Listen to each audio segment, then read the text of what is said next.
Grand Rising, people.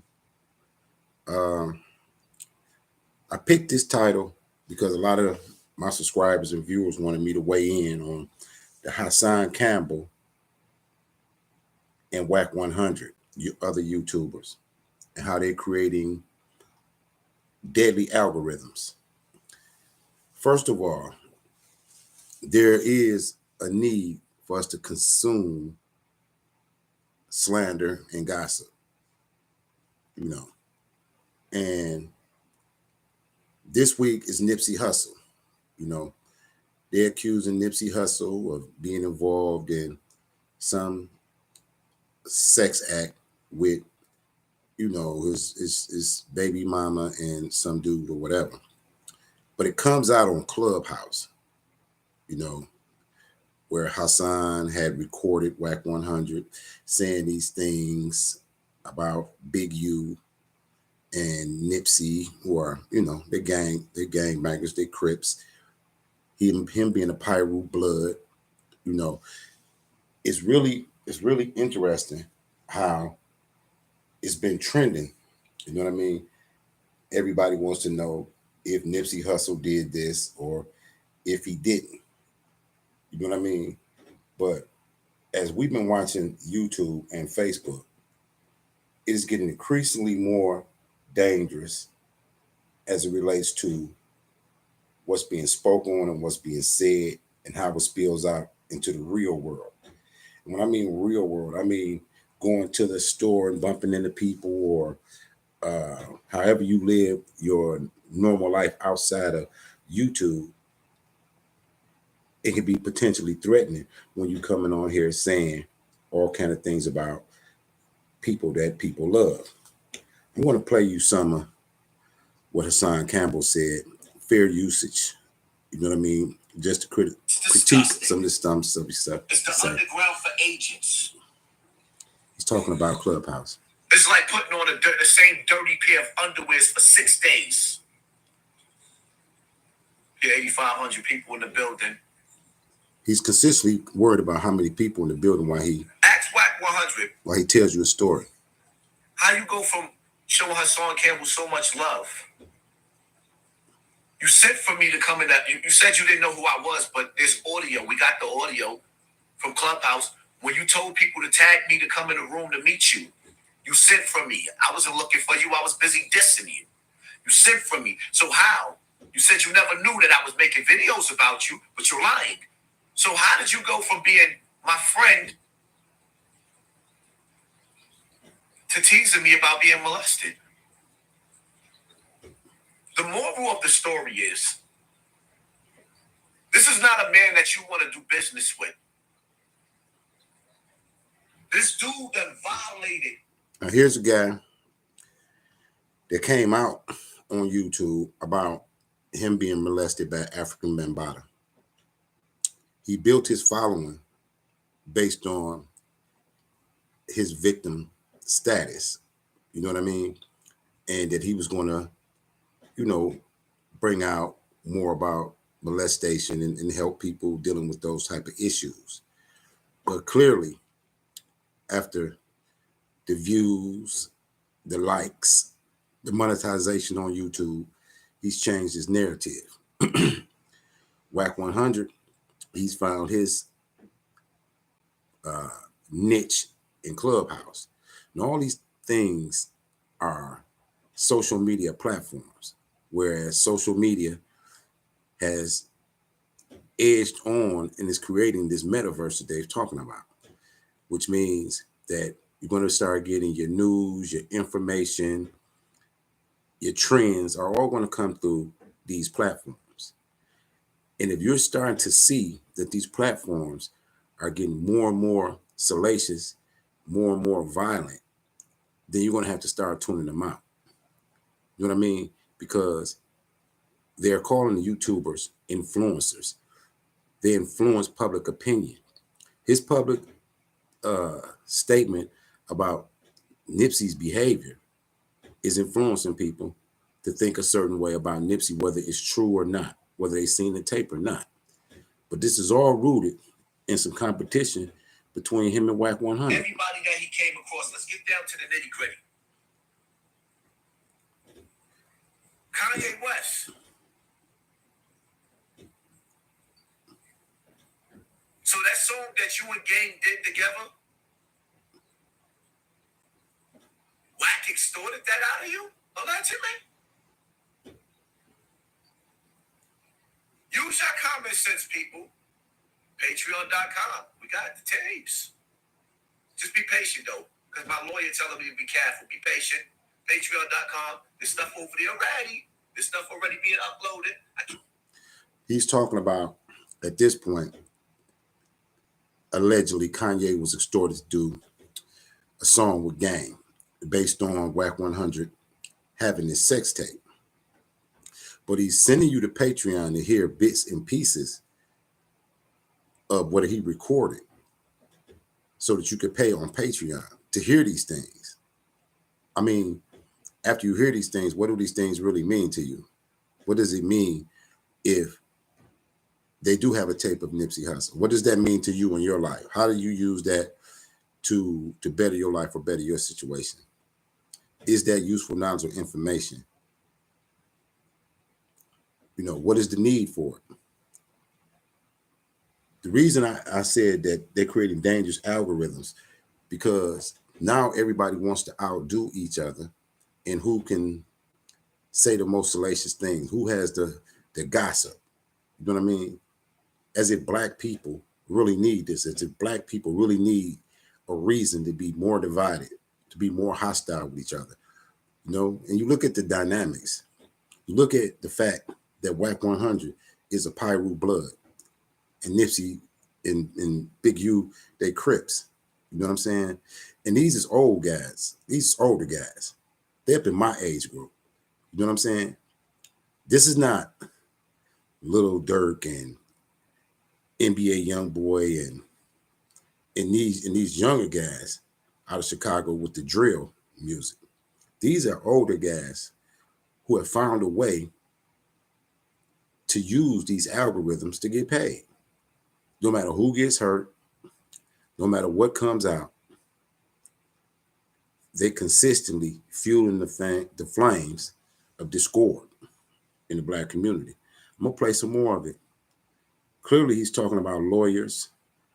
He's talking about the sex tapes. He's talking about Kim Kardashian.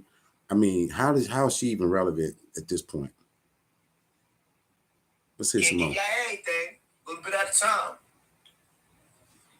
Kim Kardashian just finished being blackmailed. That's a crime. About a sex tape. Okay. Huh? Are you listening? Kim Kardashian just finished being blackmailed about a sex tape that was made with Ray J. Who is Ray J connected to? Who is Ray J's manager? Wack 100. Who spent money to go get the tape back? Kanye West. Do y'all not see how diabolical this ring is? Wack 100 can't walk the streets of California like that without security no more. But Big U might... I'm going to stop right there. He's saying now that Wack can't walk the streets of California because of what he said about Nipsey Hussle and Big U and other Crips in Clubhouse or on these calls. And he's probably right, because people love Nipsey Hussle, and there's some people that are going to challenge him on that and question him like that. You know, why do you, I mean, if it is a sex tape, why is it being used to extort these people and used for clickbait in social media? The man is in the ground. The man is dead. They talked about the youth and how the drill rappers were shaming the dead and talking about dead people. But these older cats is doing it too. It's 2 songs that you can listen to in the drill rap culture that will explain to you exactly what's their driving force. One of them is Dead Bees, Dead Bitches by FBG Duck and The answer to that is Should Have Ducked by Lil Durk and Pooh Shiesty. Listen to those two songs, and you can see exactly what's fueling and driving Chicago gang activity. If you listen to those two songs, they will tell you exactly what's going on in Chicago, and you can see how art is starting to influence life. Now, you're looking at Wack 100. This guy is almost 50. And you're looking at these older guys. They taking a page out of that for clickbait and for views, but they really not going to do nothing. You know, they're not going to get out there and do what these young guys do, but they still are promoting it. They still operating out of the same bag. You know what I mean? And that bag is slander, gossip, and violence. And again, I say, do Black culture need more violence? Do we need more of this? Why is there such a need? We got to ask ourselves, why is there such a need to see these human car wrecks? You know what I'm saying? And I'm going to play some more of them because he's going down the line. Kim Kardashian was blackmailed. Kanye West was extorted. Nipsey Hussle was being extorted. All of this. He's just out here snitching. Look at what he's telling. He's telling. Not do nothing to him because he knows too much and he got too much on Big U. And y'all have to understand that they are putting the squeeze, allegedly, I have to say for Big U. They are putting the squeeze on the industry. The audio, it's up. Matter of fact, I put that one on my YouTube page, the video before this one, where he's talking about squeezing Nori.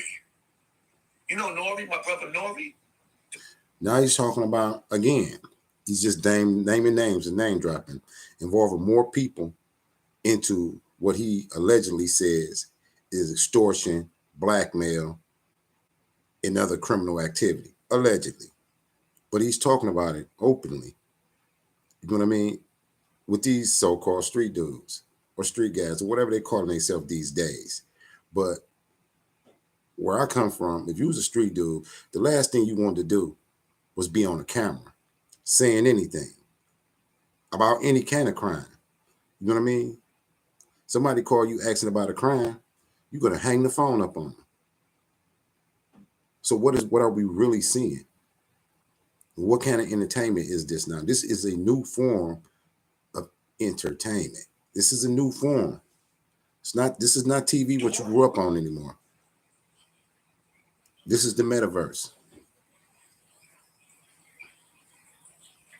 And this is one of the major players. You got the dopest platform out there. But I gotta ask the people that's in own Clubhouse something. How y'all subscribe to a dude that's squeezing from his own mouth? Y'all heard his own words. He's squeezing Nori. He got these niggas in his pocket. How are y'all loyal to Nori and his platform and y'all still in Clubhouse supporting a dude that is a super snake? I have a question for y'all. How is it that y'all supporting this man when he sat up there super duper disrespected and violated Wallow and Gilly? Is two of the dopest. And the names keep coming. The names just keep coming. Wallow and Gilly, Noriega, Nipsey Hussle, Lauren London, Kim Kardashian. And if you play it, it's just going to be more and more. Because the bigger the name, the bigger the audience. You know what I mean? And I think that people have some secret desire to see these people shamed, or there wouldn't be a market for it. You know what I mean? You know, I wasn't going to even comment on none of this, but my subscribers was continuing to ask me, like, what do you think about it? You know, what do you think about Nipsey Hussle? I'm saying Nipsey Hussle is deceased. You know what I mean? If somebody's running around with a sex tape of him with all this free porn around there trying to sell it, then good luck with that. You know what I mean? Porn is free. So, I mean, are people still paying to see it? You know? Or is it because people want to see Nipsey in some type of light? Is this the culture where you destroy the legends or you destroy people that you once admired? Is that how you make your money now? You No, and I could play more and more. He's just gonna go on and on. This stuff is crushing YouTube. This stuff is going How viral. do y'all support that? He's talking about Clubhouse. Like, yo, we understand when people get into a beef and they go at it with each other, but this dude is just going around bullying and disrespecting people. How are y'all cool with that? Where's the loyalty from the fans, man? From the internet community? How do The internet community have become the fans. Now they get to choose and they get to decide who they're gonna look at and who's popular or whatever. I don't know. But I know they're creating a dangerous algorithm. Because the people in Clubhouse, if you go listen to Clubhouse, or if you ever sit in any of the rooms in Clubhouse, all they talk about is violence. That's all they talk about is violence. Who gonna do something to who, and why they gonna do something to somebody else, or pull up. You know, everybody telling somebody else to pull up. You know, and we got to ask ourselves, how can the tool as powerful as the internet still fall into black people's hands, and we turn it into another weapon to use against each other? We weaponize everything that we come in contact against each other. It's like a guy in jail sharpening a toothbrush to make a knife. Everything that we get, we find a way to turn it against each other as a weapon. And I'm not going to play no more of this, and I'm not going to even elaborate no more on this. It's insane. Grand Rising signing out from Detroit.